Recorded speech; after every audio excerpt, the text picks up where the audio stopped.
Hey guys, Blaze here. Thanks for tuning into my channel. I started wing foiling and absolutely fell in love with the sport. But there were a few things that I wish I had learned when I was starting out that would have made things go a lot more smoothly. Now, through these videos I'm creating, I'm hoping to get you guys up riding, foiling a lot quicker, decrease that learning curve, and just get you up having fun riding your foil a lot sooner and a lot more efficiently. In this video, I want to talk about choosing the right gear, because when you're starting out, choosing the right gear is super important. You want to make sure that you have the right stuff for your conditions and your body size to make sure it's easy as possible for you to get going, get foiling, and start having fun. So the key things we're going to be talking about in this video are the board you should get, the wing that you're sailing, the foil that you're riding below the water, and also all the accessories that you should be using if you're going out wing foiling. So the first piece of gear that you're gonna wanna purchase is a board. And when I was starting out and I was trying to decide what kind of board I wanted, there was a ton of different information, different people's opinions online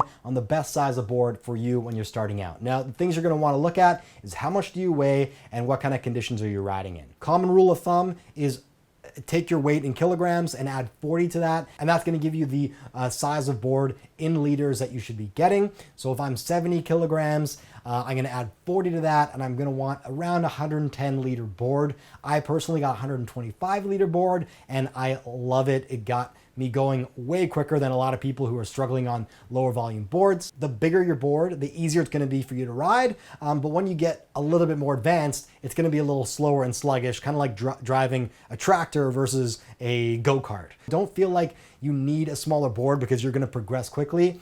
Get a bigger board if you haven't wing foiled before. If you're new to the sport, you're going to have a ton of fun on it. I can guarantee you, you'll never be upset for getting a board that's too big. You will be upset with getting a board that's too small. The biggest thing you got to understand when you're learning to wing foil is there's a lot of things you're juggling. You're flying your wing, you're trying to get your weight distribution right, you're trying to balance on your board. So you want to have just less things to worry about when you're starting out, and a bigger board, nice and stable, standing on it is going to just take a lot of things out of the equation for you to focus on controlling your wing and getting that balance to get up on foil. The next piece of gear you're going to want to look for is a wing. And now the wing is basically your sail. It's what propels you forward. This is going to depend on your weight and how strong the wind is blowing. And typically once you get better, people have a quiver of wings. So they're going to have anywhere between a 2.5 meter wing to a 6 or maybe a 7 meter wing.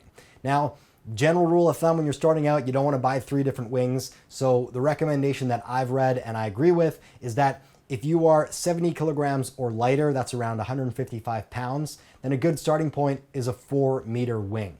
And if you're above 70 kilograms, then a good starting point is a 5 meter wing. Now, again, the wind conditions and your weight are really gonna move this number back and forth on what kind of wing you should get.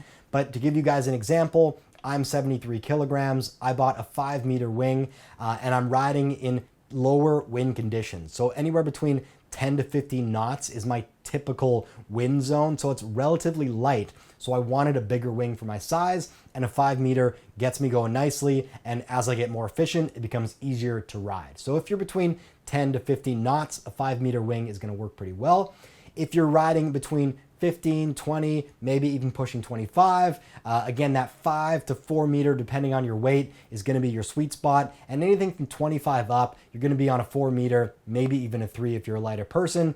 You can get away with riding a bigger wing in heavier conditions. It's just a lot more strenuous because you're super overpowered, so it's a lot harder to maintain control. So hopefully that gives you guys a benchmark for what kind of wing to get for your riding conditions, so you're not buying 3 wings when you can start with 1 and start that learning curve. One thing to remember is that once you get on foil, you really only need a fraction of the power to propel you forward. So it's really just that getting up that you need a lot of wind power or wing power to get you going. But once you get up on that foil, there's basically no friction. So it's super efficient at propelling you forward, and you don't need as much power to continuously keep going. Practice and technique make a huge difference when you're windsurfing. So as you progress, you're going to be able to downsize your wing most likely. It's going to be easier for you to get up and a lot easier for you to just ride and maneuver your wing, your foil, and your board. So the next piece of gear that you're going to want to think about is your foil setup. Now, the foils basically consisted of your front wing, your rear wing, your fuselage, and your mast. And there's different sizes for all these different elements, but the front wing is probably the most important thing that you're going to be looking at. back wing always accompanies a certain size front wing just to balance it out. And your mast size is really gonna just dictate how high you can elevate out of the water. A lot of people like to start on a smaller mast, so they're not gonna have these huge breaches when they come out of the water. Personally, I started on a big mast because I wanted to just grow into it. And some of your bails are gonna be a little more severe, but honestly, you're falling into water, so it's all a learning curve nonetheless. So when we're talking about front wings, that's really what dictates how much lift you're gonna get. So the bigger the front wing, the more lift you can get out of the water at a relatively lower speed. If you have a smaller front wing, it's going to require more force or forward momentum to generate that same amount of lift to get you out of the water. So when you're new, when you're starting out, you want to get a big front wing. Now, how big is up for debate because different conditions, different weights, and different speeds you're going to be riding at. But honestly, for me, again, I was in light wind conditions. I started on the biggest wing I could find. That was a Nash 2,450 centimeters squared wings. So you're measuring wings in the surface area. There's definitely different shapes, but the surface area is basically the size of that front wing. And that 2,450 made it as easy as possible for me to get up on foil and really start riding the foil itself in lower speeds. If you're riding in higher wind conditions or at a higher speed, then I wouldn't necessarily suggest going lower in your front wing size. The difference between riding big wings and small wings is kind of like driving a semi-truck versus a go-kart. It's a lot more difficult to maneuver, and you're gonna have a lower top speed riding your bigger wing. But again, when you're beginning those first 6 months to a year, you just want to get up on foil and have some fun. So if you start too small and if you're a heavier guy, then you're going to have a tough time even getting up onto foil and learning how to ride that foil. So decrease your learning curve, get a wing. If you're lighter, around 2,000 square centimeters. If you're heavier, go 2,450. If you're light and you want to just ride those light wind conditions as easy as possible like I did, then just go 2,450 centimeters squared right off the bat, and I guarantee you, you're gonna love it. You're gonna get up on foil a lot quicker than people struggling around you, and you're gonna start learning and start that progression where you can then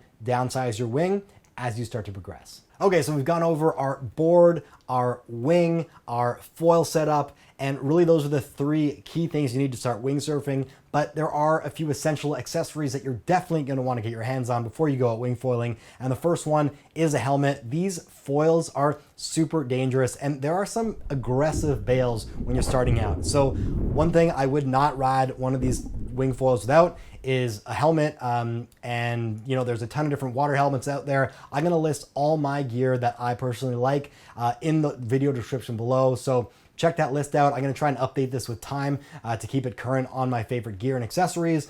So again, helmet is the first accessory you're going to want. Second thing is a compression vest. This is just a more comfortable life jacket style appliance where it's going to keep you floating in the water, keep you buoyant, gives you some maneuverability, but isn't as cumbersome as a life jacket. Again, there's a ton of different options out there, but I'll put a few suggestions in the video description below. Third accessory that I definitely suggest getting is a leash for your board. Your wing, your sail that you hold is going to come with a leash, but your board might not come with a leash. I absolutely would not go into the water without a leash on my board. A foil can easily take off on you, and if you're in a strong wind situation or there's a little bit of swell, then those foils can catch a wave, catch the wind without you even on it, and it'll be impossible to get. So make sure that you have a leash when you're going out on foil. And the last thing is just a pump to inflate your wing. Most wings do come with a pump already, but that's something you're going to want to make sure you have when you go out wing foiling. All right, guys, so that is all the accessories you need. I hope you found this video helpful.